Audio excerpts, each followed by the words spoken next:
All right, so today we're taking a deep dive into the world of junior golf. Sounds exciting.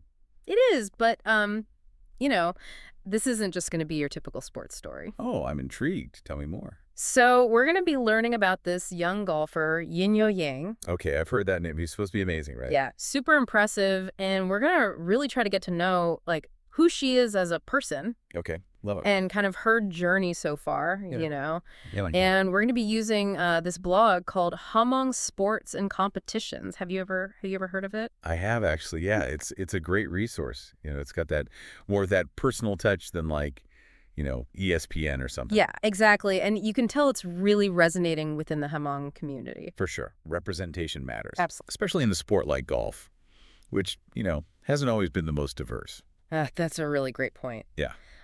So for those of us who aren't familiar with Yinyo and her story, what makes her stand out? Like, obviously she's winning tournaments, but Right. what else is there? Well, I mean, obviously she's got the skills, right? Like she can really play. Right.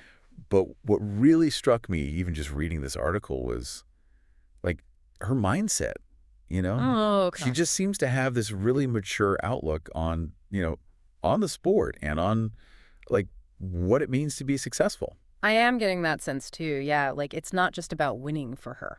Exactly. Okay, so how did she even get into golf? Was she like one of those kids who was swinging a club before she could even walk? It's funny you should ask that because her story is actually a great example of how sometimes like the most powerful journeys start with something really simple. Okay. So picture this. Young Yinyo is out on the course with her dad, just, a casual game, Mm-hmm.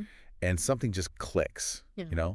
Like she's hooked. Oh, I love that. And she falls in love with the game. Yeah. And then from there, it was like she was begging her dad to let her start playing in tournaments. Oh, wow. So she had that drive right away. Oh, yeah, from the beginning. That's awesome. Yeah, she wasn't content with just playing around. Yeah. She wanted to compete. So we've got this naturally gifted athlete who clearly has the drive to succeed. But like any golfer, she's got her strengths and weaknesses, right? Absolutely. What would you say is like her superpower when she's out there on the green? Her short game, hands down. Okay. Like her putting is insane. She just sinks these clutch putts when it matters most. Which we all know is like so important in golf. Oh, yeah. It can make or break your entire round for sure. Totally. But even with that strength, are there areas of her game where she's still you know, working on improving? Oh, absolutely. And what's great is that she's like totally self-aware about it. Okay. Like she openly admits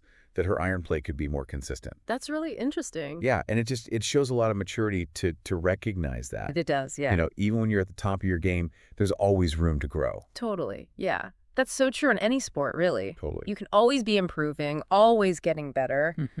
Okay, but we can't ignore the mental game when it comes to golf. Oh, for sure. I'd say it's like what, 90% mental? Right, maybe even more. Yeah, maybe even more. So how does Yunyo approach that aspect of the game? Like, does she have any pre-tournament rituals or anything like that? That's actually one of the things that surprised me most about her, like reading about her process, Okay. because you see all these athletes with their lucky socks and their weird routines. Yeah, totally. But with Yinyo, it seems like it's all about simplicity, you know? Okay. Interesting. She really just focuses on what she can control, which is, her preparation and her mindset going into the tournament. That makes a lot of sense. Yeah, like she trusts that she's put in the work, Yeah. and that gives her this like quiet confidence. I love that. It's so powerful. But what about during the game, though? Like when the pressure's really on, how does she stay focused? Well, that's where I think her mental toughness really shines. Yeah. She talks about taking it one shot at a time, Yeah. not dwelling on mistakes, not getting ahead of herself, just staying completely present in the moment. It's almost like a meditation in a way. It totally is. Right. Yeah, and it's something that you hear from a lot of peak performers, not just athletes. That's so true. It's like that mindfulness element. Hmm. Okay, so we've talked about her mental game, her skills, but she's also juggling being a high school student on top of all of this, right? Right, which is like Yeah. a whole other challenge. Exactly. So how does she manage that?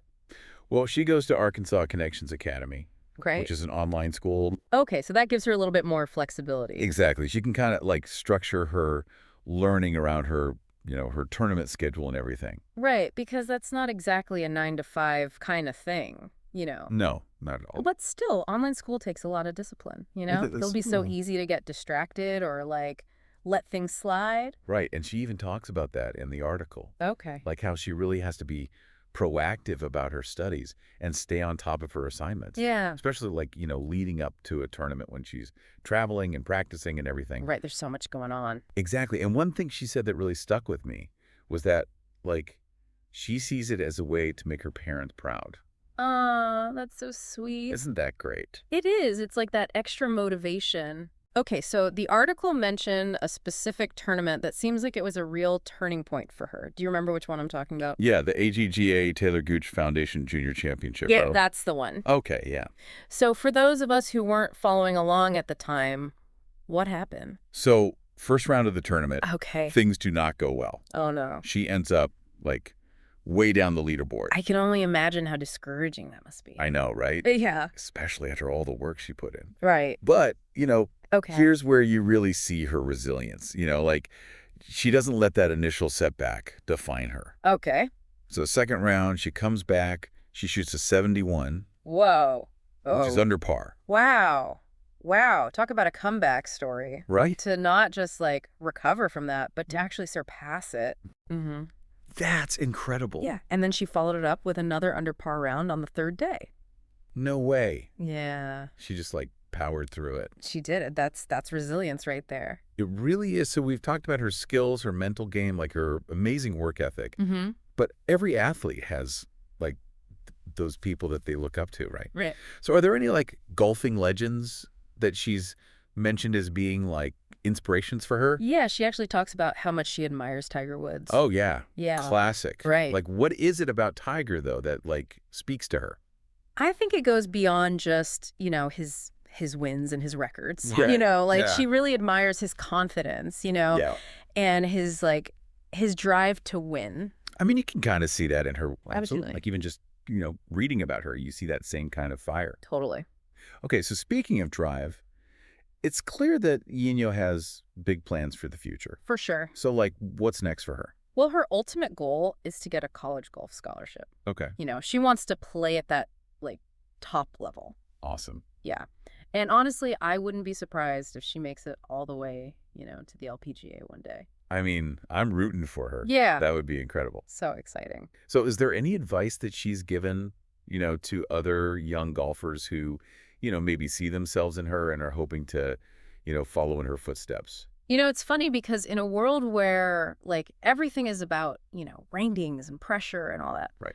Her advice is so simple. Okay. She just says, have fun. Yeah, like, don't forget to enjoy the game. It's so easy to get caught up in, like, the seriousness of it all. It is. Especially when you're, like, competing and you've got these goals and everything. Totally. But at the end of the day, it's supposed to be fun. Yeah. It is. Yeah. This deep dive has been so interesting. I've really enjoyed it. Me too. And, it's kind of amazing to me how, like, a story about, junior golf can actually teach us so much about, like, resilience and determination and, just the power of the human spirit, really. Right. Like, it's not just about, being naturally gifted or anything. It's about hard work and self-belief and, like you said, having fun along the way. Yeah, exactly. And Yinyoe's story is such a great reminder of that. And it makes you think, like, what can we learn from her? Right. Like, even if we're not, athletes or golfers, Mm-hmm. what are those little changes we can make in our own lives to kind of embrace that same tenacity and that same joy? That's a great question. It is, right? Yeah, something for us all to think about.